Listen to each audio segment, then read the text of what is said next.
Namesake. Yeah, I know. We always meet each other and talk about that.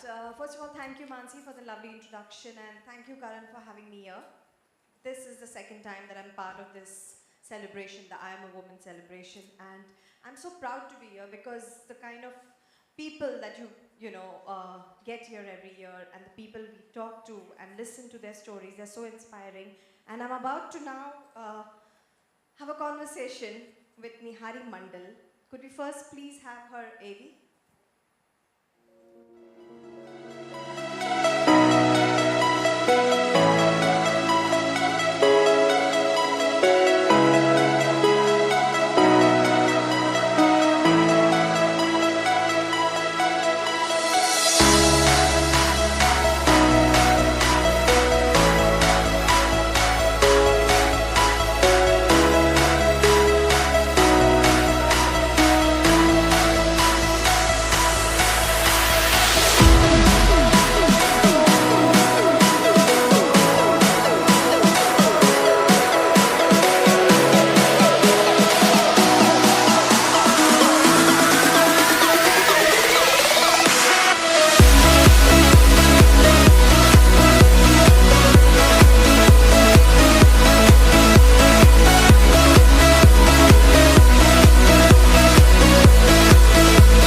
Most pleased to welcome Nihari Mandal on stage.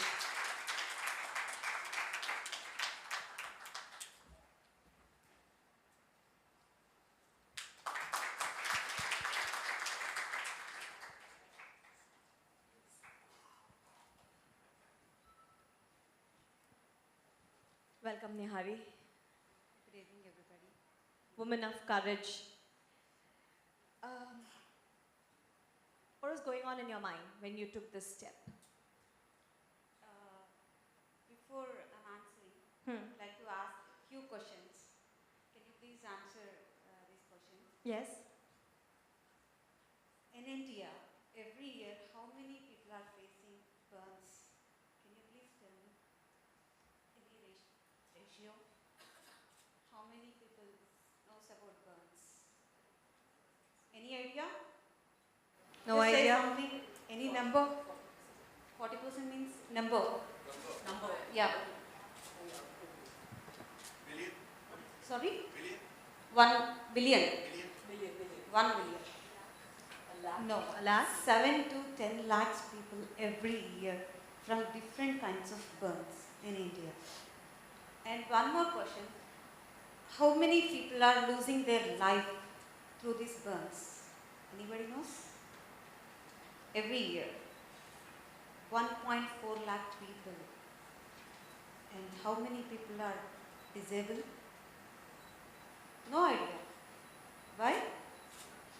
Why? Because nobody is ready to talk about burns. It's a taboo. 2.4 lakh people every year in India. And last and final question. Anybody knows about acid? Acid? Why? Most of the people are saying yes, Yes. we know. I guess because there's more awareness about it, probably. Okay. And I have few statistics about acid victims. In Maharashtra, from 2010 to 2016, 42 women are faced acid attacks. 42 people. Officially. Unofficially? No idea. Just keep it in your mind, these statistics and everything. Burns, 2.4 lakh disabled people. Acid in India from 2010 to 2016, 1,189 people faced acid attacks in India. Okay? Please. Thank you. Thank you for informing us and kind of making us more aware. That was the purpose of this conversation. And the thought that came to my mind is that when you decided to emulate yourself, what was it that compelled you to do this? When I was in 20, I got married. I don't have any maturity. I'm from a small village background, atmosphere, and with very moral values, tradition, and basically I'm from Andhra Pradesh, near Vijayawada. It's a small town, very small village that is called Puligedda. Most of the people doesn't know about this village. I don't know anything about the society and the family and money or anything. I'm like a humble baby and a very pampering girl in my home. After my marriage, few days, 15 days of my marriage life, and very happy marriage life, 50 days. 16th day, he was started, treated me like a prostitute. The first I faced. Just imagine, 16th day, he was treated me like a prostitute.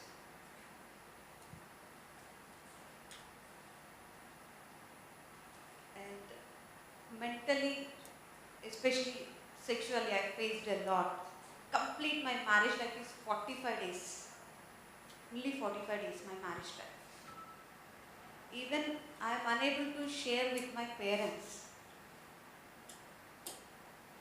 How can I share with my parents about these kind of issues? Nobody knows about that. Only 4 walls. And God knows about this. And he's a very lazy guy. And even he don't like to go out for toilet. He always uses polythene covers and water bottles to fill the toilet. Every day early morning before 7 o'clock, I used to wake up and I clean the room. And nobody knows that. After this incident only my parents knows about this kind of issues. I never had ever revealed these things. Why? Because my mom said, she used to call me Talli. Talli means mother. This is our culture. Just try to compromise. She doesn't know about this. Compromise. It's the early stage of your marriage life. It's happening in every family. So after your pregnancy, he will change. This is our culture. Okay, mommy, I'll adjust. It will take some time to a new girl with a new family, new atmosphere, new culture, new mindset. Everything is new. I was started adjusting with the family and everything. And one day, he was early morning. He was paying me 100 rupees. I thought, what is this? He said only one thing. This is the pay for your last night. I was shocked.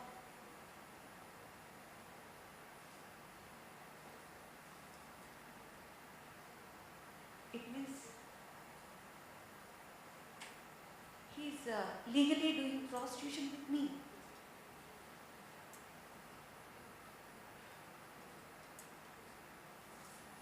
So what is my thought? So I started thinking, is this my life?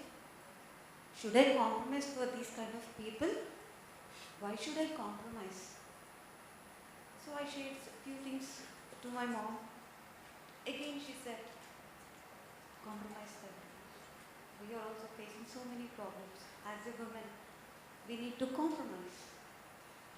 Okay, mommy. One day I came back to my parents' home, but unfortunately my pregnancy also confirmed. He knows that. So he came to my home, and again he was started torturing me on phone. So why are you staying with your parents? Just come back. Otherwise try to arrange a girl for me. What are you talking? You're talking with your wife. So completely my mind was completely, it's not in my control. I was started dealing with myself. I was pregnant. If I give a baby girl to, if I give a birth to a baby girl, what is her future? If she will face the same problem in her future, what is the justice to her? These question marks are running 24/7 in my mind every day. But one fine day, I decided I don't want this life. I don't want to spoil my baby's life. So better to die. Nobody will bother about my life. It's the end of my life. I'm very scary girl. I poured a kerosene on my body, on my bedroom. My father noticed that. And he was started fighting with me. Talli, just leave that. Just try to talk with your husband. Maybe he will change. Now you are pregnant. Just wait for a few months. Maybe after he will change. My papa also said like the same thing. I said, why should I bear? So my papa said, just go and wash your clothes and everything. So again I went to bathroom. Around 1.5 hours I was at bathroom. I was started writing a letter. So I'm going to die. I'm going to die. 49 matchsticks I was tried. 49 matchsticks. Again I was started thinking about my baby. No, this is not the correct way. I need to live my life. I need to live my life for my baby. No, this is not the correct. My mind is saying, no, this is not the correct. Just leave everything. But the final matchstick, my body was completely burned, almost 55%.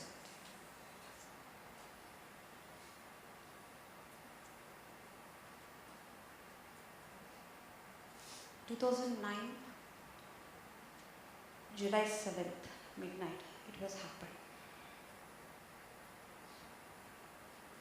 So everything is a film story in my life. Everything. Midnight, and we went to one hospital. I respect doctors a lot. Why? Because now I'm in medical field. I'm working as a plastic and cosmetic surgery counselor. The doctor said, the first thing, if any patient will enter in the hospital, what generally will do? Just come and sit. The first thing is come and sit, otherwise lie down. Otherwise they'll give the first aid. I was standing in front of the doctor. She was started scolding me. 15 minutes. I was on pant. I'm with bare body. Only pant. She was started scolding. So I said, Papa, please take me. I was unable to bear the burning sensation. Again, we went to my family's doctor, and he said she's in very critical condition. They shifted to one corporate hospital in Vijayawada. The same situation. When I entered that hospital, they said, we are not treating burns. We don't want to admit this patient. We don't have any option. So just take her to government hospital. I'm not unconscious, but I can feel their words, what they are talking. So one doctor noticed me and he said only one thing, she's looking like my sister. I'll take care of this case. I'm the responsible person.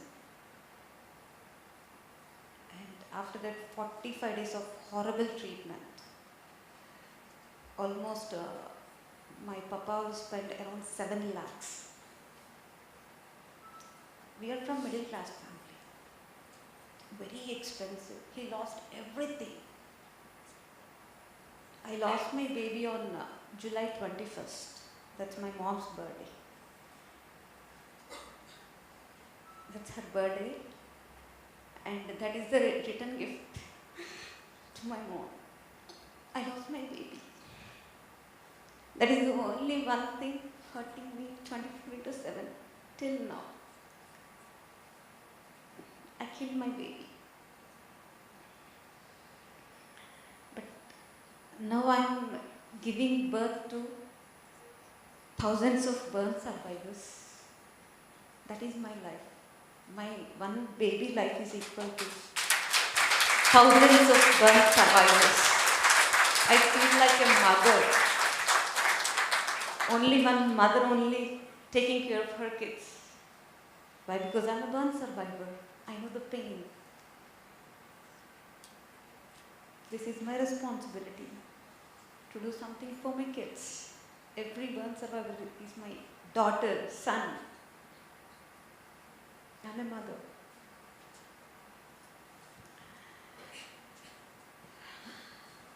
So, yeah. After that, my body was completely contracted. I used to talk with my upper lip. Mummy, give me some water, like this. My lip was contracted and my left hand, my right hand, axillary, everything. Even I was unable to feed myself. But I believe God always closes one door, but 99 doors are waiting for us to open. My God is my brother. He was only 4 to 5 years kid at the time, 2009. He used to treat me like a small baby. Akka, generally we used to call Akka, sister Behan. Akka, shall we go out, Akka? And he used to feed me. Even once he was trying to change my clothes, inners also. He's my first inspiration. He's only, every time he's giving me boosting. So, one day, one of my uncle's son came to my home. I was on bed. And he said, see, your sister is looking like a devil. He said, why are you talking about my akka? Don't talk like this. Till now he is not talking with that guy. That is the real love. He is my first inspiration. And after that I was dealing emotionally.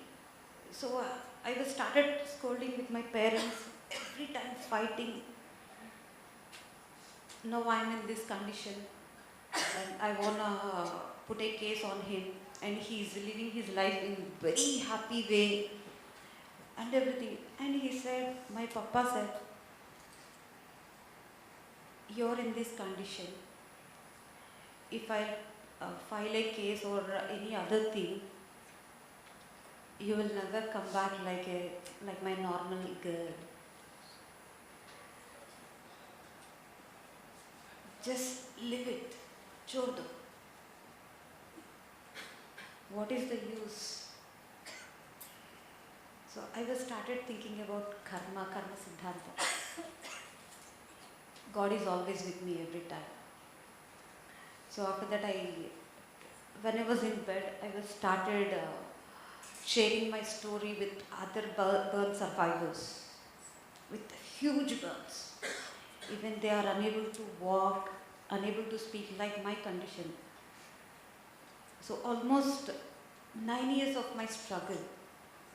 So I feel I'm the very luckiest person. I have some moral support in my life. God given some like a fighter emotions and everything in me because of my grandpa. He's a freedom fighter. So when I was talking with burn survivors, so many people are facing domestic violence till now also. They are committing suicides, but they don't want to put against a domestic violence case. They are always saying it's an accidental burns. So I was started about burns after my 22 multiple surgeries. So 4 kinds of burns in our society generally: domestic violence, in suicidal or accidental, and sunburns like a normal burns, electrical burns, chemical burns. As a woman, I'm feeling very proud, but I'm thinking about men. As a woman, I'm thinking about men. If a man faces same electrical burns or chemical burns, if he is the head of the family, who will take the responsibility? Is it right or not? Why? Because he's the new member or he's the provider. Okay. Major parties in burns, people are losing their identity. Face identity. They are always losing. And deformity also. Simply it's a taboo in our society. I face these kind of problems in my life. So after my treatment and everything, I went for an interview. And he said, okay, everything is perfect. What's happened to your face? I said, I faced fire accident. Fire accident? Can you please show me? I always used to hide my face and hide my hands and everything and everywhere.